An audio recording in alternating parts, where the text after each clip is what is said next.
নমস্কাৰ বন্ধু বান্ধৱীসকল DEELPUPৰ 4500 পোষ্টৰ লেটেষ্ট আৰু নিউ আপডেট মই লৈ আহিছোঁ।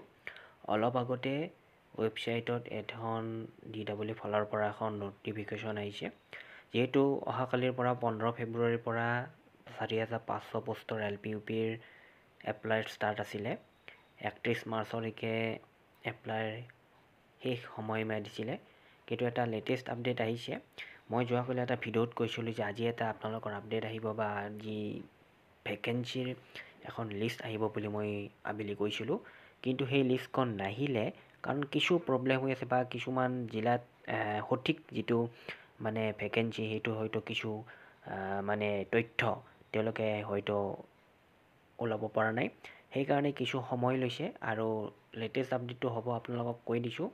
পুনৰ সেই একেই এডভাৰ্টাইজটো থাকিব, একেই পোষ্ট থাকিব, কিন্তু এপ্লাই ষ্টাৰ্ট হ'ব 3 মাৰ্চ, অৰ্থাৎ 3 মাৰ্চৰ পৰাহে আপোনালোকে 4500 পোষ্টৰ এপ্লাই কৰিব পাৰিব LPUP টিচাৰৰ। মই স্ক্ৰীণত দি দিছোঁ নটিছখন, আপোনালোকে পঢ়ি চাব। এইখন নটিছ আপোনালোকৰ, এই নটিছখনত আপোনালোকে government of Assam director of elementary এডুকেশ্যনৰ ফালৰ পৰা আহিছে। নটিছখন আপোনালোকে পঢ়ি ল'ব। তাত উল্লেখ আছে যে এডভাৰ্টাইজমেণ্ট ছেম থাকিব, কোনো ধৰণৰ সালসলনি নহয়, কিন্তু এপ্লাইটো ষ্টাৰ্ট হ'ব যিটো 8 জানুৱাৰীত এডভাৰ্টাইজমেণ্টটো মুকলি হৈছিলে 2025 চনৰ, আৰু সেইটো 3 মাৰ্চৰ পৰা এপ্লাই ষ্টাৰ্ট হ'ব। আৰু হয়তো কেতিয়ালৈকে সময়সীমা থাকিব সেইটো এটা হয়তো 31 মাৰ্চ থাকিব বা কিছুদিন হয়তো বৃদ্ধি হ'ব পাৰে। গতিকে আপোনালোকে এতিয়া কথাটো আহিছে কি, যিটো ডিষ্ট্ৰিক্ট ৱাইজ ভেকেঞ্চি যিটো আজি আহিব বুলি কৈছিলোঁ, কিন্তু এই নটিছখন আহি গ'ল। গতিকে হয়তো মই যোৱাকালি এটা গম পাইছিলোঁ কিবা নহয় কিবা এটা নটিছ আহিব আপোনালোকৰ তাত।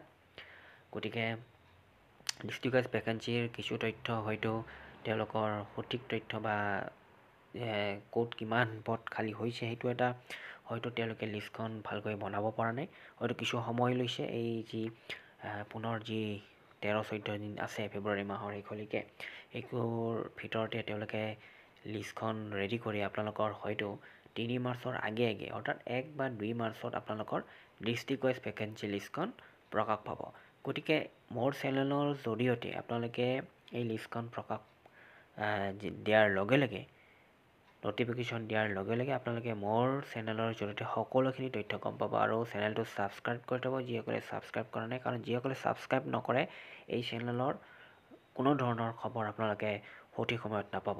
হয়তো কেতিয়াবা এনেকুৱা হ'ব যে আপোনালোকৰ যিহেতু এটা খুব বৰ্তমান সময়টো যথেষ্ট গুৰুত্বপূৰ্ণ সময়, যিমান আগতে আপোনালোকে খবৰবোৰ লাভ কৰে সিমানে আপোনালোকৰ লাভ।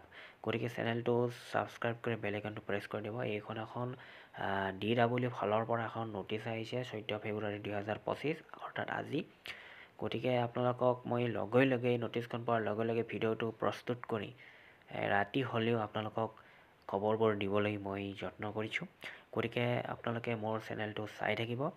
গতিকে DEEৰ যিটো 3 মাৰ্চৰ পৰা এপ্লাই ষ্টাৰ্ট হ'ব, আৰু যিহেতু যিটো 8 জানুৱাৰীৰ এডভাৰ্টাইজটো প্ৰকাশ পাইছিলে 4500 পোষ্টৰ, গতিকে ডিষ্ট্ৰিক্ট ৱাইজ ভেকেঞ্চিৰ আজি যিখন লিষ্ট প্ৰকাশ পোৱাৰ কথা আছিলে, সেই লিষ্টখন কিছু জিলাত হয়তো আপোনালোকৰ সঠিক তথ্য আহি পৰা নাই বা তেওঁলোকৰ লিষ্টখন বনাব পৰা নাই, হয়তো এইকেইদিন সময় লৈছে 12-13 দিন, আৰু হয়তো মাৰ্চ মাহৰ 1 বা 2 তাৰিখে আপোনালোকৰ ডিষ্ট্ৰিক্ট ৱাইজ ভেকেঞ্চি প্ৰকাশ পাব, আৰু তাৰপিছত আপোনালোকে 3 মাৰ্চৰ পৰা এপ্লাই ষ্টাৰ্ট হ'ব। অৰ্থাৎ সেই সময়সীমা যিটো আগতে আছিলে 31 মাৰ্চ, হয়তো 31 মাৰ্চত থাকিব পাৰে বা কিছু বৃদ্ধি হ'ব পাৰে 2-4 দিন বা 5 দিন।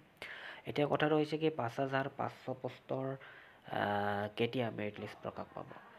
5500 পোষ্টৰ মেৰিট লিষ্ট প্ৰকাশ হয়তো আপোনালোকে গম পাব যে মই কৈছিলোঁ মাৰ্চৰ ভিতৰত মেৰিট লিষ্টখন প্ৰকাশ পাব।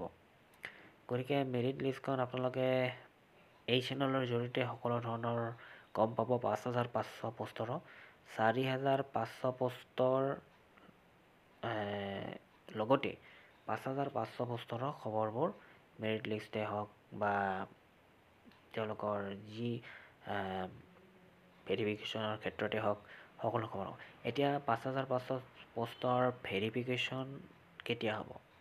আপোনালোকে জানে যে যিহেতু 5,500 পোষ্টৰ কিছু সংখ্যকৰ ভেৰিফিকেশ্যন হৈ গৈছে আৰু কিছু সংখ্যকৰ হোৱা নাই, যিখিনি বাকী আছে সেইখিনিও অতি সোনকালে মোৰ চেনেলৰ এটা আপডেট পাব। গতিকে চেনেলটো ভিজিট কৰি থাকিব আৰু ছাবস্ক্ৰাইব কৰিব। ভিডিঅ'টো একেলগে চোৱাৰ বাবে বহুত বহুত ধন্যবাদ।